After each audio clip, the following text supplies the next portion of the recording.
Just heading towards Speeton now, in the distance. It's low tide, as you can see. You know, you'd get cut off there. I mean, not many people venture that far round. The experienced rock anglers do, and they'll get themselves cut off and go back as the tide recedes. I don't know if the camera can pick it out, but there's an old boiler down there, ship's boiler. But look at this, absolutely fabulous. And you've got Filey Brig over there. And you know, from this headland and Flamborough Head, there's been more shipwrecks than anywhere else in the British Isles. And what's interesting, when you look at the data, when you look through the logs and look for the reasons, assuming that people have survived the shipwrecks, a lot of the time they're saying compass malfunctions.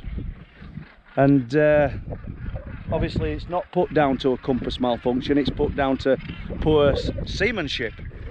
You know, basically people who shouldn't be in charge of a boat, I suppose. And I've found it on more than one occasion. It's not just the odd ship that's come to grief off Flamborough and Bempton and Speeton, these cliff tops here, where the logbooks have said, as far as they knew, all the compass bearings were correct, yet they've ended up on the rocks. It's interesting, isn't it, when we consider that there's talk of a magnetic anomaly out there. 10 to 15 miles out, the old maps say a magnetic anomaly is reported to exist in this vicinity. No definites by the looks of it. And I spoke to fishermen, Bridlington Harbour and further up the coast, who tell me that they've fished these waters for years and years, 10 years, 20 years, and never experienced it. And then on one trip, the decker on board their boat and the compass is just spinning and everything's going haywire. And although they've a rough idea where they are, the compass is not performing correctly. They go out to the fishing grounds out there. On the way back, everything's normal. Never experience it again. So what is it? You know, magnetic anomaly is said to exist in this vicinity. Very strange. We've also got a case of advanced time, where a man and his son took a party of anglers out to what's called, I'll probably get this wrong, I think it's the 10 wrecks out there. And I think the journey should have took them from Bridlington Harbour 3.5 hours, and I think they did it in 1.5 hours.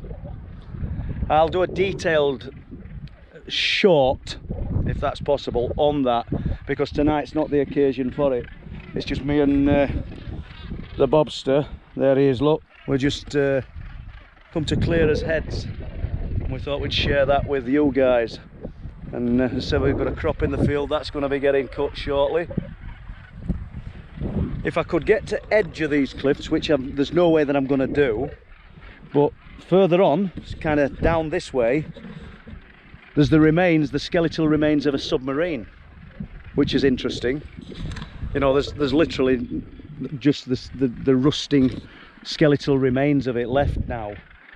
But I found in an archive, this is fascinating, that when this submarine ended up along this coastline, along here, the people of Bempton, and there'll be people in Bempton that don't know this, there'll be some that within living memory that do, took the generator from the submarine and used it to help power the village. How good is that? How incredible is that? Can you imagine hauling a generator up these cliffs? So I'll leave it there. I'll just leave you with them thoughts. And look at this stunning view. Absolutely incredible. As I say, and there's the boiler down there from a ship.